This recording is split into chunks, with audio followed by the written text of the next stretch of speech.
MHA Nation is #1 tribal oil produced on American soil. I was basically being used as a janitor to clean up his byproducts there. Tex saw somebody that could go out and make him money while he was chairman. How could Tex Hall let himself be taken in by a guy like James Hendrickson, who has a rap sheet as long as your arm? They basically made a midnight run out here and dumped Casey's body.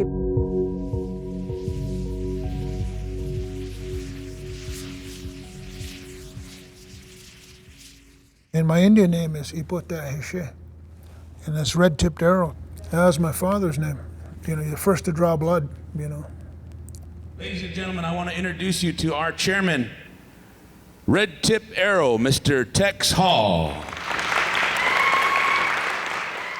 MHA in 2009 had about 50 oil wells, and here we are today, well over 1,000 oil wells, and many more to come, with a refinery now that is under construction.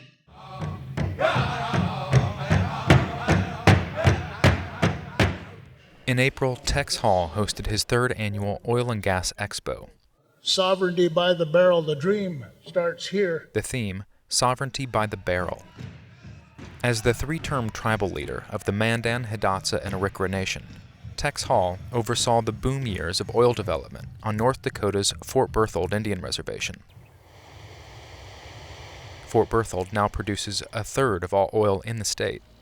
When oil was discovered, we were poor. We didn't have the money like many tribes. It's hard to be sovereign on an empty stomach.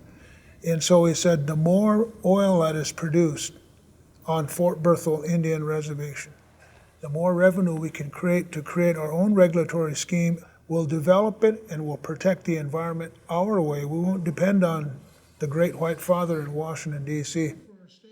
Tex is testifying in Congress to set our own codes and to do away with any type of oversight of fracking or development or flaring, any EPA requirements, and they just want free rein on development. My husband and I receive a royalty from this well.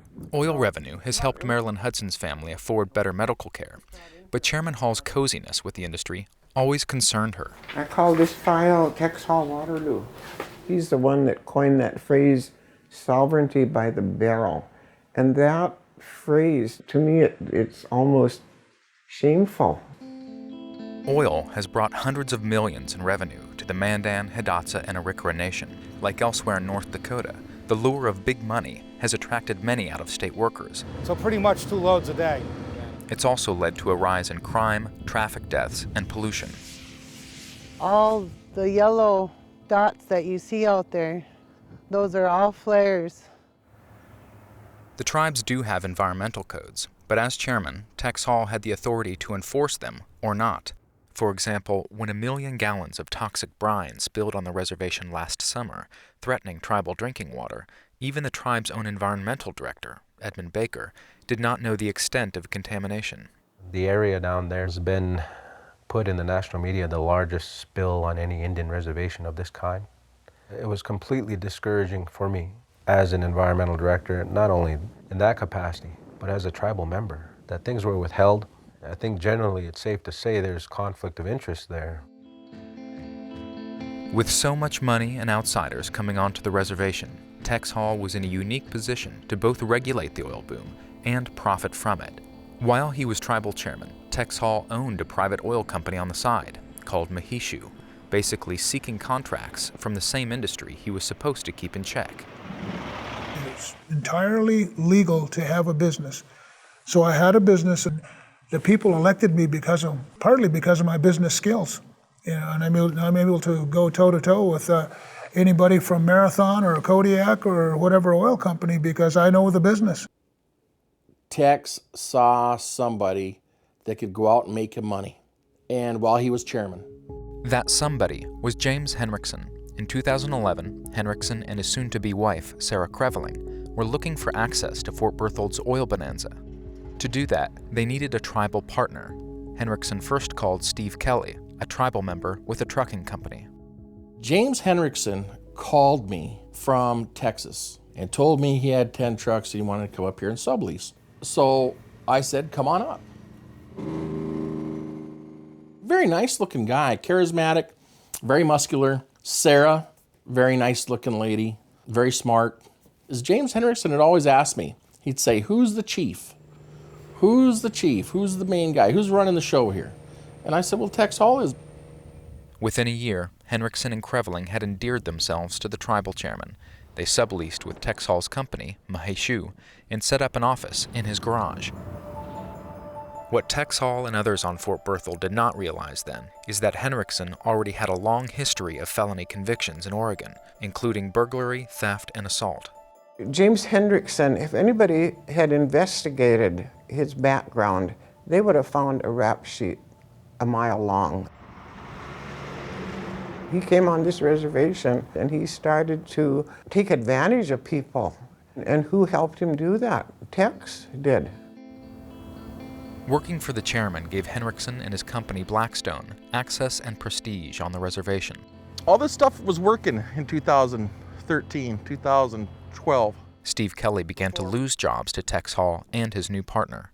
I said, you know, the chairman seems to be involved here and seems to be supporting Blackstone. I said, why is my chairman supporting a non-union company here on the res over me? The relationship between James Hendrickson and Tex Hall was also personal.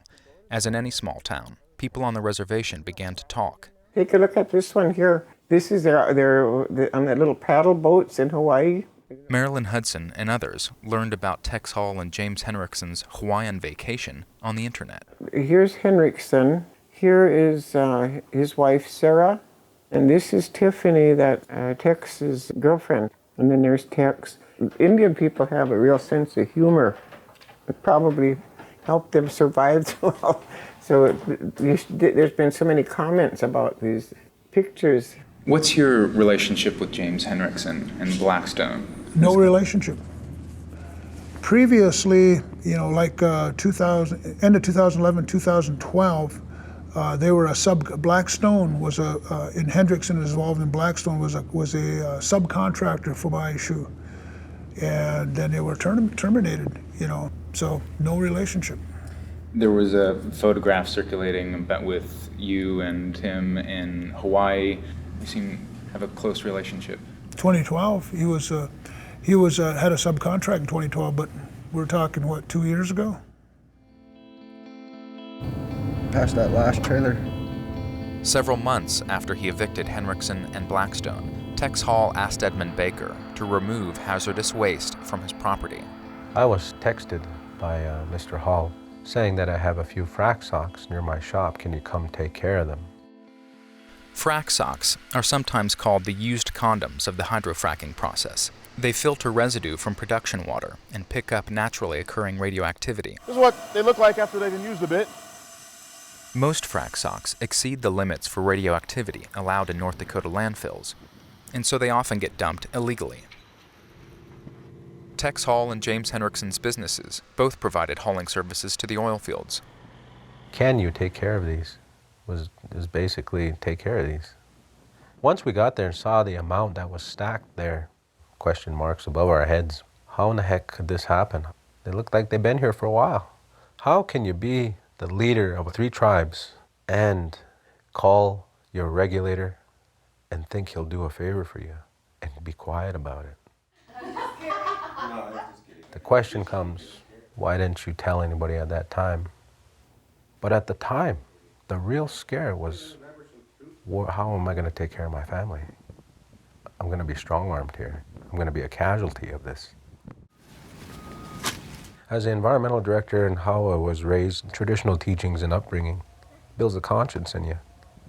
Tex Hall said he did nothing wrong in calling his environmental director. Ultimately, Baker believed the chairman's motivation was to avoid having a search party stumble on the dump site. The timing of when I got these techs to come and retrieve these frac stocks was also the same time that they were going to do a physical sweep of this property. We're looking for the young gentleman that had disappeared. Christopher Casey Clark had worked for James Hendrickson at Blackstone. According to people close to him, the 2 men had a falling out over money. Clark was last heard from on his way to meet Hendrickson on Tex Hall's property. This is the kind of stuff that ends up in crime mystery books, you know. The possibility of finding a body on the property totally eclipses the frack sock thing. People are afraid to get involved. Knowing that Blackstone was connected to Mahishu, to Tex, you know, nobody wanted to get on the wrong side of that. But it doesn't take away from the fact that somebody's child is missing out here. This is Casey's house. This is where he lived. Casey Clark went missing almost 3 years ago, but Alyssa Yellowbird Chase hasn't given up searching for his body. A former bounty hunter, Yellowbird devotes her free time to finding missing people, living and dead. I was told that they basically made a midnight run out here and dumped Casey's body out here. They put him in there and let him sit in there for the rest of the workday, and that's why nobody witnessed him coming out. She didn't know Casey Clark personally, but she responded to his mother's desperate postings on Facebook. 50,000 flyers went out. We wanted people to say, hey, something happened. We need to look into this. We need to question what happened. Okay, we're here. This is one particular place that I want to check out. She also helped produce a video describing what she learned of Casey Clark's disappearance. According to people who knew him, Clark was planning to leave Blackstone to work for a competitor when he went missing. It's after dark. They're out here. They're trying to get rid of a body. That's how you got to think. Dragging a box of 130-pound material. I have a lot of contacts, and some of them are involved. And I think they're getting a little bit of conscience back, so here's a bone. Her efforts got the attention of local investigators. But without a body for evidence, the Casey Clark case seemed to go cold. The law enforcement agency will say it's not a crime to go missing. Tex Hall kept ties with Blackstone for a year after Clark vanished. During that time, Blackstone collected more than $500,000 from the tribes. Tex Hall approved those invoices without disclosing his conflict of interest. Then, last winter, businessman Doug Carlisle had been Police think ambushed. Hendrickson may have hired a man to kill Carlisle and shot him multiple times as part of a contract killing.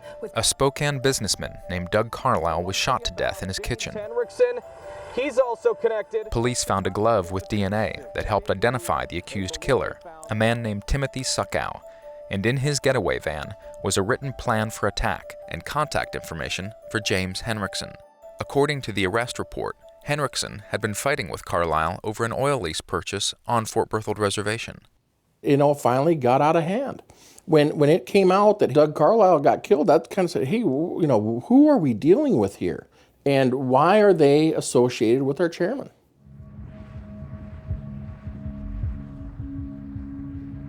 After reading the arrest report, the tribe's attorney, Damon Williams, began investigating Hendrickson and Blackstone. First of all, I'm just like, man, this is a horrific murder, you know.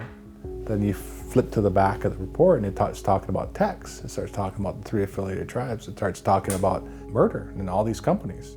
I would have never looked into Blackstone if I hadn't seen that murder report. After learning of the murder, the Tribal Business Council passed an emergency amendment barring elected members from doing business with oil companies on the reservation. And it hired a former U.S. attorney to investigate Tex Hall. Companies who left the reservation acknowledged that, yeah, we were told to give all the contracts to the chairman's company or Blackstone or someone like that. We created this monster. I just think he was looking to be the big shot and be as rich as he could, and this guy was very experienced at scamming people, it looks like, from the various transactions that were moving around, because he wasn't paying a lot of people. Hendrickson wasn't. I think he was duped. I think James and Sarah were charismatic, very manipulative people.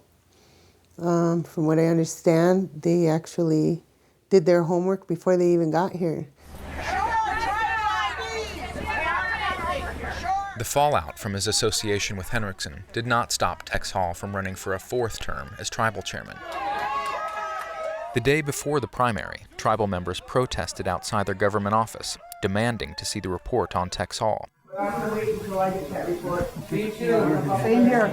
In it were findings that the chairman had run a virtual joint venture with Hendrickson and Creveling and shared in Blackstone's profits. Because, ever since we read this, we've had to carry it around on our shoulders because we knew what we had to do with it. In a phone interview, Tex Hall repudiated the report, calling it a smear campaign, and said James Hendrickson had conned him out of money. We tell everybody when we testify where we go that we're the Mandan, Hidatsa, and Rickaron. Tex Hall came in 4th place in the primary. That same day, James Hendrickson was federally charged with 2 counts of murder for hire in the deaths of Casey Clark and Doug Carlisle.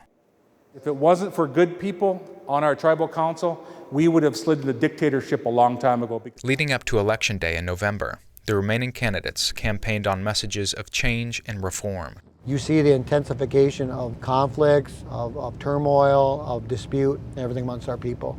And it's money. It's about money, really, reality. Greed is a powerful factor. Really excited to see who gets the chair. Well, there's a difference of 107 votes between the candidate I support, Damon Williams, versus Mark Fox. Damon Williams with 46.87%. Mark Fox, a former lawyer, won the election by a slim margin. Mark is going to come up and address the crowd here, so let's now join the new chairman. I want to bring honor back to you by doing my job right, by being a respectable leader.